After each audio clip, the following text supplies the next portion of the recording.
Hi, everyone. This is Aaron Larson, executive editor of Power Magazine, and you're listening to the Power Podcast. On today's episode, I'm joined by B.D. Erickson. He is the CEO of Satic Inc. And B.D., I'd like to have you tell a little bit about yourself and the company, please. Well, thank you for having me, Aaron. Satic Solar is the most prolific solar company in western Montana, potentially the state. We've not fact-checked that recently. Part of it's because we're awesome. Part of it's because we don't have a ton of competition. Solar's a little bit newer to western Montana, but it works great up here in the cold. Despite what some maybe believe about northern exposures, it works great. Satic USA and Satic Incorporated is actually our licensed engineering and manufacturing firm, where we manufacture a couple of key components designed specifically to serve the solar industry. I guess I'd like to hear what the components are and what they are used for. Can you expand a little bit about that? I'd love to. It takes a little bit of backstory. So growing up in western Montana, my family had a company called Sunwise. We're not the owners of it. My dad was a partner. And Sunwise Solar manufactured American-made hot air solar panels.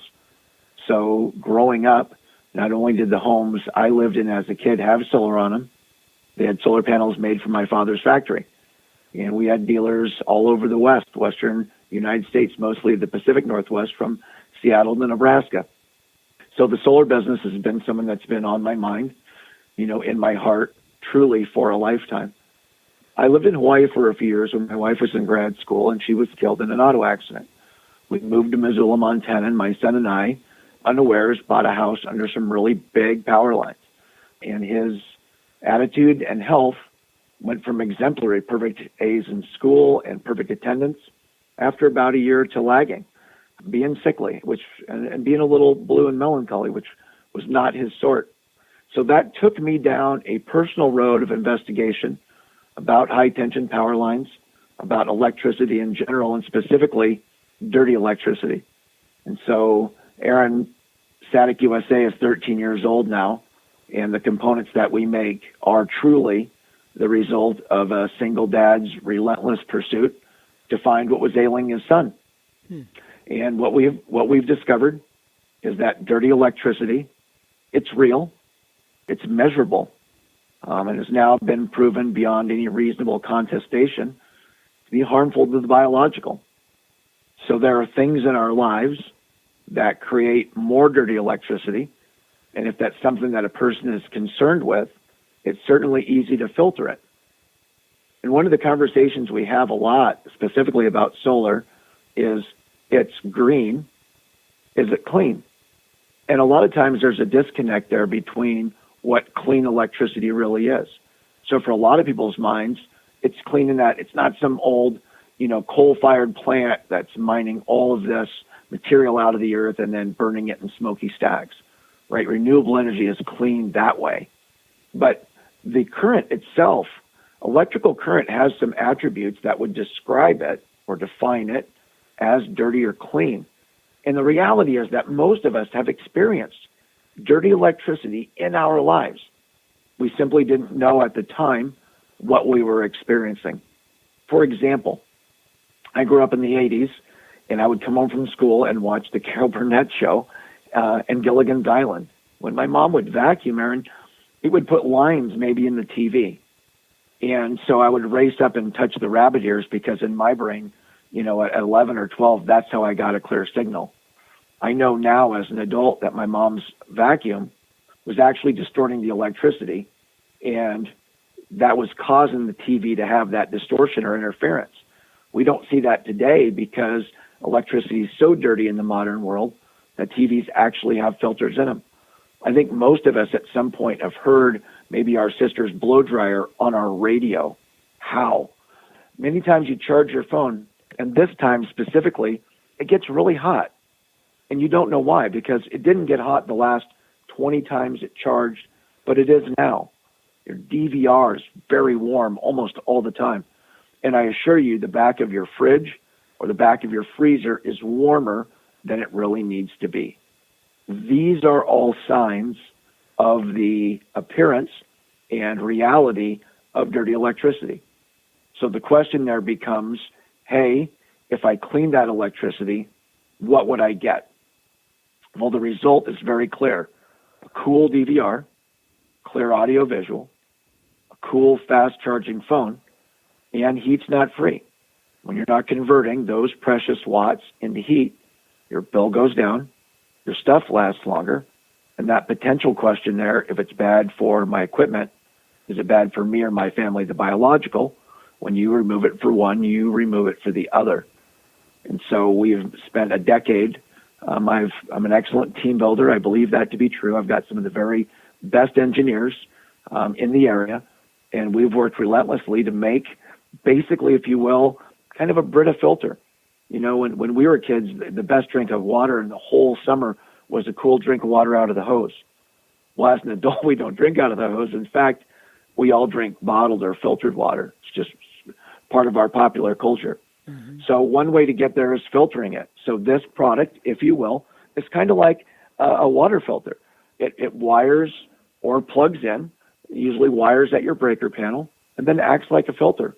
It simply cleans, filters, and regulates that power coming from grid or solar, it doesn't matter where, so that home and family, office, you name it, get clean, filtered, and regulated power. It's really interesting, and it's kind of surprising that we don't hear more about this because, as you said, you know, it was affecting your son's health and probably affects many, many other people's health in some way, shape, or form. Why don't we hear more about this?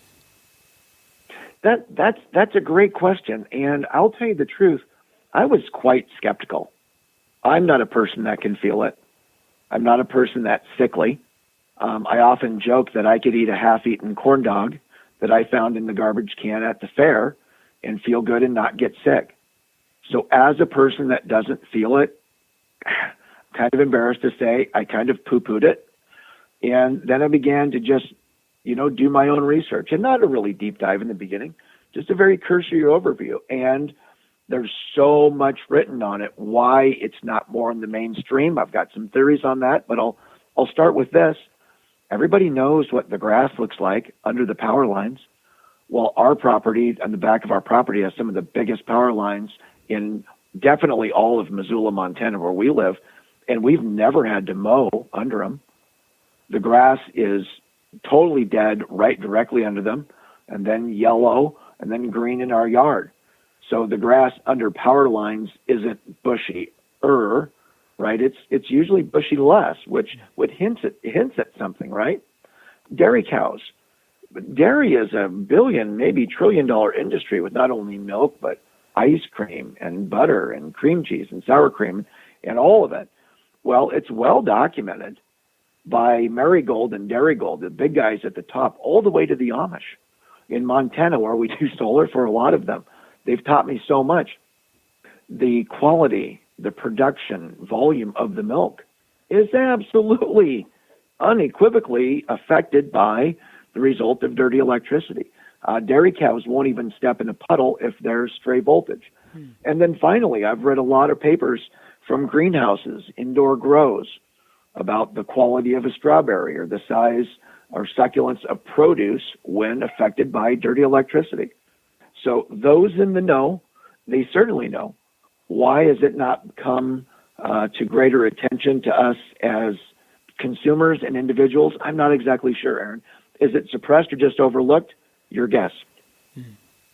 And I imagine we could spend the whole show talking about dirty electricity, and I don't want to go down that path too far, but I still would like to have a better understanding of what exactly causes electricity to be dirty. Obviously the power companies are making power or generating electricity by spinning a turbine and shooting for a target of 60 hertz electricity at 120 volts into your outlet. So what makes it dirty? That's a great question. And I'll tell you unequivocally, it's not the utility's fault. I mean, we live in America. We have the cleanest, cheapest power on the planet. I know areas about an hour from me in northern Idaho where power is 4 cents a kilowatt hour and exceedingly clean. Dirty electricity specifically comes from 3 different main culprit places. Number 1, it's delivered to our panel. Number 2, we make it. with our electronics, our solar inverters, our LED lighting, our DC devices, and the wiring in our home, maybe a half a mile of high-quality copper wiring, acts as a super antenna. So that's how we get dirty electricity into our house. What defines it specifically is it's electricity that has distortion or interference, low power factor, etc. on it. How does that happen? Well, where I live in western Montana, we have hydropower. It's very clean. It's very inexpensive. But the hydro dam is about 150 miles from my house. So that very clean, very regulated, 120 volts, 60 hertz. Well, they push it at like 60,000 volts, but you know what I'm saying. Yeah. It leaves clean. But how many car washes and beauty schools does it pass before it gets to me? So as we were talking about somebody vacuuming, when you're watching maybe a movie, and this drives the audiophiles nuts, when your mini fridge comes on, you hear that tick or click or pop in the speakers. That drives them nuts because that takes you maybe out of Avatar where you were, daydreaming as you watch this movie and back into a theater situation. Mm-hmm. What happened when that motor came on, it inrushed, it sucked, it pulled electricity because it's an inductive load. And that had an effect on other things. So not to get too technical or lost in the weeds, but electricity has 8 attributes that need to be within an acceptable realm. And if they're not within that acceptable realm, they are considered dirty. So one is the voltage, and that's the pressure. And in America, it's 120 volts, line to neutral, usually 240, phase to phase in residential. And I say usually because in 3-phase, it's 208. So the first one's the volts. The second is the amps. It's the actual flow of electrons. Its other name is the current because that's how much is actually flowing. Next is the watt, and that's the product. That's what we buy, and that's really total power. Next are electromagnetic fields. Well, electromagnetic fields power our world. They're what make, things spin and create work. Well, that electromagnetic field has an effect on the electricity in lowering power factor. If you lower the power factor, now you need more amps to do the same amount of work. Those extra amps get converted into heat. That's why motors in the back of your fridge and things get warm. Next is total harmonic distortion and interference. Well, what's that? That's the extra frequencies that are not the 60 primary frequency. And, ham radio guys know that interference is real. You have 2 wires too close together. Sometimes they'll interfere and they'll start talking. Harmonics and distortion and interference are real, and they're ancillary waves that also create heat and might slow your phone down from charging and things like that. Next is Ohm's law of resistance. As we move current, we lose some along the way to heat. So when you have more amps than you need, then you have more losses to heat. As you move things, we have primary frequency. Of course, that's 60 hertz. So we have volts, amps, watts, total harmonic distortion, electromagnetic fields, interference, primary frequency, and Ohm's law. And somewhere in there we have to sneak power factor. So what happens? The power leaves the dam. It's in all those things. It's fully regulated. But as stated, electricity can get dirty. It can get distorted or degraded, usually by the use of devices. We live in an alternating current world. Half the stuff we plug in nowadays is an alternating current. Anything with battery is DC.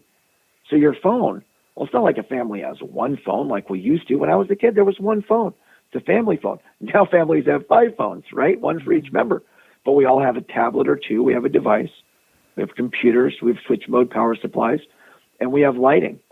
To be candid, 20 years ago, maybe 30, there was not a great need for our product.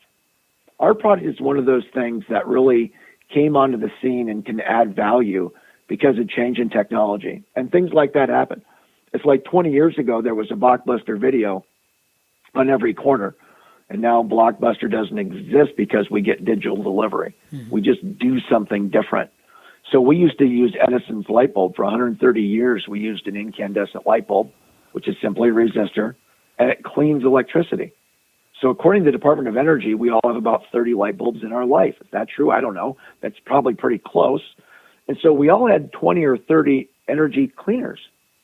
Well, then we swapped it out for compact fluorescent, the curly Q, and now we've swapped it out for LED. So we've all gone from having 20 or 30 electricity cleaners to having 20 or 30 electricity dirtiers, if you will, culprits we call them. And an LED is a diode, direct current, so they flicker. They actually strobe. They strobe at 60 hertz. So that has a negative effect on dirty electricity. So what happened? Well, a lot of us added solar. Solar inverters create a lot of dirty electricity, EMF, and distortion. We switched our lighting, and we started using all these tech devices. None of that's wrong. None of that's sinister. Nobody did it to hurt anybody, and we're certainly not trying to blame solar or the power company, because that blame doesn't lay at their feet. It's just something changed in our world, Aaron. The way we use electricity has changed, and nothing caught up. Nobody addressed it. The phone companies, they don't want to tell you, right? The tablet companies, they don't want to tell you. The light bulb companies, they don't want to tell you. So I'm not saying they're sinister, but if they know they're doing something, would they really shout it from the rooftops? Probably not. So simply, potentially inadvertently enough, and maybe innocently enough, we have just changed our lives in the modern world, created massive amounts of dirty electricity, and it's here to stay. But I'll tell you what, if it's of interest, you can filter it. And when you filter it, the results are immediate. You don't have to wait a month like with solar to see your bill. You can see it, you can feel it, you can hear it in real time. The amp draws, your air conditioner might go from 5 amps to 2 and running better and running quieter. Now, if you're paying 7 cents a kilowatt hour, that doesn't change your life. You barely even feel it. But the air conditioner enjoys it, and he's going to last longer. And if you go solar like us, then that's a lot bigger difference when you're trying to make it on your roof. If you've got young children, they're developing, and they are more susceptible to dirty electricity. Filtering it's measurable. You get to see it in real time. Solar companies love it because it helps us get more bang for the buck out of the solar array. Again, when the air conditioner, freezer, fridge, some of the big energy hogs are working on less amps, that's beneficial. When the DVR and things in the house and the back of the fridge are cooler, now our air conditioner gets to run less. That helps us. And if there is someone in the family that's EHS, electro-hypersensitivity, you may Google that. It's very interesting. Then you take that potential harm aspect out of it. And one of the great things about installing it with solar is a lot of times, once we've engaged our customer, they're going to shop, and they're certainly free to do that.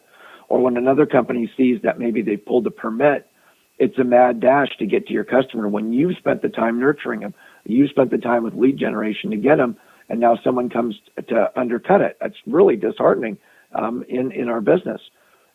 Giving them something they can install now, giving them something that's interesting that nobody else has, giving them something that you can demonstrate with a meter right now gives you a really specific, fun new angle, a decidedly better offering, and once you start installing stuff, it's a sticky product, so the attrition rate that we have found for most of our dealers is cut by half or greater. And what we do, we include a meter so that you can plug the meter in and see the distortion, the interference before in real time. You plug the filter in or turn the breaker on, and you see it drop by 90, 95, 99% right in front of your eyes. So you know in that moment that it's working. And you have mentioned solar and that solar inverters produce a lot of electrical pollution. What specifically makes them more polluting, I guess I'd say? Well, that's a great question. And, I want to be really clear to our listeners. I am the biggest solar dealer in Western Montana. I grew up in solar. I love it. I'm not here to be negative at all. I am pro-solar and certainly not to bash it. It's just a functionality of how the inverter works, right? Because what we're taking is, maybe 17 volts of direct current at the first panel to, 500 or 600, depending on your string, by the last panel. And now what we're trying to do is give 2 legs of 120 volts alternating current in good phase quality and good power factor and at good frequency, and they deliver on that. They do. Nearly every inverter brand we've tested has good voltage, good frequency, and good power factor. What they lack, or where the functionality is less than ideal, is this EMF, electromagnetic fields, which are part of their functionality, interference and distortion. So there are 2 or 3 meters on the market that are kind of the standard of the industry. Are they the worst or the best? I don't know about that. I'll just say that they're most commonly used. When we plug these meters into the average Bill and Joan Smith's residential home in America, we usually see a number of about 300 to 600. Well, 300 to 600 what? Well, that's Gauss or millivolts, depending on the meter. And it really should be, 50 or less. If you're 50 or less, then you've got, acceptable clean electricity. But most homes don't have that. They have 300 to 500. So they have 6 to 10 times that acceptable level of dirty electricity. We've never tested a home with solar, and we've tested thousands. We've never been able to test one and find a reading under 1,000 when the solar is on. In fact, most of these meters only go to 2,000 or 3,000, and despite the brand or quality of the inverter, many times it pegs these meters out at 2,000 or 3,000. So at night, that dirty electricity level goes down at night when the inverter shuts off. But during the day, when the solar is functioning, you might have a 10 to even 100x number or amount of dirty electricity because of solar's functionality. So when you install this filter, I can understand how it could filter out spikes, for instance. If something's higher than it should be, it could, temper that down. If something goes lower than it should be, I can't imagine how it could raise it. Is there a certain sweet spot where this works well, or can it somehow manipulate the outputs appropriately in either direction? So that's a great question. So we have 2 basic types of load in alternating current. A resistive load that does that very thing, it resists it. So the burner on your stove is just a big resistor, and it pushes back and it gives off heat. So it's pushing against. The other kind is inductive load, and it pulls. It's like sucking on a straw, if you will. That's your air conditioner, your refrigerator, freezer, things with motors. And when they pull what they want. They pull what they need. It's not regulated by the panel or any device. They pull what they need to create the proper electromagnetic field and create their work. So like a 5 amp air conditioner motor, he pulls 5 amps. And whatever electricity is available to him is what he's going to pull. There's nothing smart in there that, adjusts that. When you put a filter there, on the load side, on the downstream side of that this power is clean and regulated. That motor will by itself draw less. And there's nothing really brilliant or, nothing is switching in there. One is simply a result of the other. And there are a handful of components in the unit because not all of these attributes take the same type of device. So, for voltage, for cleaning up voltage, you have to do 2 things. One, you have to trim the peaks, right, and maybe bump the depths. So the way you trim the peaks are with, some kind of surge protector or varistor, where they simply, if you're at 120 volts, once you get to maybe 130, you start to convert some of that into heat so that you keep that voltage at a max pace. And these units are very robust surge protectors. So they are very high quality, robust surge protectors for the whole entire home and the facility. So your air conditioner, your big TV, and all that stuff is covered. Next, the amps can be lowered with power factor. Good power factor will lower amps. It does not always lower watts. It really depends on how your power company is billed. So you've got to be careful, how we describe that. But whenever you lower amps, you lower heat. You lower total power, you lower current, you lower ohms loss to resistance. And then we use harmonic rectifiers to filter interference, to filter distortion, to filter those electromagnetic fields. The units saturate out at primary frequency and just help maintain that 60 hertz wave. It's very measurable in real time. With an amp meter, you can simply throw the amp meter over the A or B leg in the home or office, turn the unit on or off, and watch the amps go down in real time. You can use these plug-in meters and plug them around the house and turn the machine on and off and watch it in real time. So I don't know if I fully answered your question there, but Most devices know what they want. Most devices know what they need. And frankly, they would like to be cooler.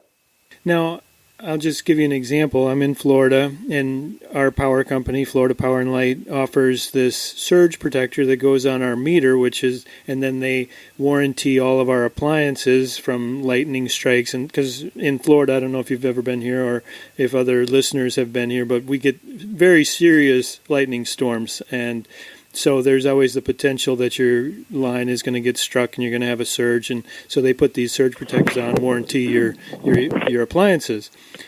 So would your device basically do something similar, which would eliminate the need for that type of surge protection? Man, that is a great question. And our company, Satic, has got a very unique connection with the state of Florida. So first of all, yes, it's a very robust surge protector. You don't have to pay monthly for it. If you bought our unit, you're now covered with it's an American-made product with a 10-year guarantee and supplementary insurance to the homeowners. Oftentimes, the homeowners will cover some of that stuff, so ours kind of picks up where it left off. But there are two kind of unique stories that happened in Florida. First of all, we were going to be on the Home Shopping Network about 12 or 13 years ago with our Generation 1 plug-in model. And when we went to get on the Home Shopping Network, the buyers and the personalities really loved it and loved the product, for clean electricity, for health and making your bill go down. But quality assurance is like, man, we've got to really be sure this thing works. We can't let this guy go on TV and tell America that it'll make your bill go down or protect home and family until we're really sure it delivers on that. And so their electrical engineer and quality assurance sent me to get a lot of third-party studies. So the first thing he did was put it on his own home, and he put it on his daughter's home. He started testing it and putting it at the desks of those beautiful ladies that work on the Home Shopping Network. And then he sent me to get some third-party studies, to have some third-party labs really test it over several months and give the results. Well, his personal power bill went down about 18%, and that's similar to what his daughters experienced as well. And the third-party studies came back exemplary, better than we'd actually hoped for. The reason we were never on the Home Shopping Network is because you needed 50,000 pieces that could be shipped in 24 hours. That's their promise, and we're simply not that big at the time. We couldn't have that many units prepared, packaged, and ready to go. We couldn't ship them. But what came out of that was incredible third-party studies from both labs and universities, and a really fun engineer at the Home Shopping Network who became a personal friend and is a delightful individual. The second one is the Tampa International Airport. The Tampa International Airport about 5 years ago made a big transfer to LED. And the salesman that was selling the LEDs actually reached out to us and said, hey, we're going to a multi-million-dollar conversion here to LED. And Florida is the lightning capital of the world, and he described some things, I guess ball lightning or heat lightning, some things that I'm not familiar with in Montana, but that are and if I've said them wrong, forgive me, I'm not trying to be technical. He just described some things that I'm not familiar with. And so we explain what the products do. And in one of the terminals where they landed the power for the LEDs, they bought 7 of our units, and they put our units on 7 of the breaker panels now that we're going to be powering this $2 million in advanced LED lighting, which was designed to look better in appearance and lower their power bill. Well, guess what? They had some kind of lightning. They had a catastrophic surge, and it wiped out, I think, close to 50 or 60 breaker panels. I don't know the number exactly. I'd have to look, but a huge number, a ton of damage, a ton of televisions, a ton of computers. A lot of equipment was lost. Uniquely, the 7 panels that had our units didn't even record an anomaly. Our units filtered it so perfectly that the panels, the computers, the screens didn't even blip. I mean, it was perfect. And that's one of the best testimonials for that we've ever gotten, because they didn't do it for health. They didn't do it to save money. They did it specifically to protect a really big investment in new lighting. Well, I don't want to turn this into a sales pitch, but you're making a very strong case for this this equipment. So how much does it cost? Like, what would it cost for me to put this on my home? So a plug-in unit's about $200, and you need 2. because the electrical system in your home has two legs or two phases, A and B. So you want to get one on an A and one on a B. If your home is, larger, you get the second air conditioner, been more blessed, you'd want four, two on A and two on B, which is about $800. Or you wire it at the panel. The cost is very similar at about $1,000, $1,100. Usually, and there's no always or never in life, the older that I get, the more rare I know that always and never are. They usually pay for themselves in 2 years. Okay. They're a 10-year American-made warranty. So certainly in the life of the product, it'll pay for itself, 2 to 5 times, depending on your power bill. And we're not all the same. If it's a single person that likes their house a little bit warmer, or a family that likes their house cooler, and the fridge door and the freezer door are open, life is different. They're a robust surge protector. They reduce the EMF, which is great for family health. And they remove the distortion and lower your bill. We've got over 85,000 installed. We've been in business for 13 years, and I know I don't want to make it into a pitch either. Genuinely, we love what we do. We almost ended up on this road by accident, just by a diligent search. And now we're able to work with some of the greatest solar companies in America to lower natural resources and bills, and to potentially help, protect people from health issues. What could be a better life? Yeah. So these plug-in models, do you just ship them in and I can plug them into an outlet and they're working? Is that how it goes? That's exactly correct. And what we encourage a lot of our customers to do is go ahead and buy a meter. We have meters that are about $100. Buy a meter from us so that you can do several things with it. Number one, you can identify how much dirty electricity you have. Do you even need it? Let's say we send you the stuff and you plug in yours and you're under 50. You don't need it. Send it all back. 100% money back guarantee. All the products are guaranteed to perform or your money back. So number one, do you need it? You plug it in, you'll know. Number two, where are your hot spots? Where are your outlets? You don't want to plug it in an outlet that maybe says 200. You want to plug it in an outlet that maybe says 2,000. So number two, it helps you really identify where to plug it in. And then you will see the second you plug it in, it working. It's not like you have to wait. You don't have to wait for your bill or any of that. Identify a couple of hot spots. Make sure you plug in, let's say you get 4, plug in 2 on A, plug in 2 on B. It's very easy to find A and B. Instructions come, very comprehensive instructions come with the units. They usually ship same day. So within 2 or 3 days, you've got them, you plug them in. Immediately going through the house now with your meter, you can see that it's down. And you may even just want to borrow a meter. You say, I'm going to make a purchase here. I don't want to buy my own. I don't think I need it. If you'll be on your honor to send it back, we'll lend you one of ours. Please just drop it back in the postage for $15 and send it back. Or keep it and buy it if you love it and you like playing the game. And so by plugging in, let's say you get 2 of them, you plug one into one outlet that has shown to have a high amount of dirty electricity, and you plug it into another. It's protecting your whole house, and it's not just protecting those 2 outlets. That's correct. Okay. That's correct. You've gotten your whole home now. Wow. I'm going to have to look into this a little bit more, BD. I think you're selling me on the option. It sounds pretty interesting. Well, Aaron, I would love to send you one for free just so that you can see it. Whenever we talk about something or promote it, I think that we want to believe people because deep in our hearts, we want to be friends and we want to love people. Unfortunately, what happens is in today's world, maybe something doesn't work as well as advertised, or sometimes people just drink their own Kool-Aid. They're not being dishonest. They're just drinking their own juice. And I certainly have been guilty of that in the past just because I'm the sort that gets enthusiastic. We're kind of like Missouri. We want people to see it. We want you to believe us because we're healthy, normal people, but sometimes you just need to see it with your eyes. And so we're happy. We're always happy to deliver on that. Well, I don't think I can accept a free trial, even though, because it would be a conflict of my editorial position. But I do appreciate the offer. And, I've learned a lot talking with you here today, and I do really appreciate your time. So is there anything else that you wanted to mention before we close up the podcast? No, it's so admirable of you. I'm really grateful. I know you have a lot of great listeners, and they're kindred spirits of myself and our group here. And I wanted to thank you personally for the time. I'm really grateful that you interviewed us today. Well, thank you very much. And, I will definitely be looking into it. I may send you a check and we'll get one in the mail here sometime soon. We'd love it.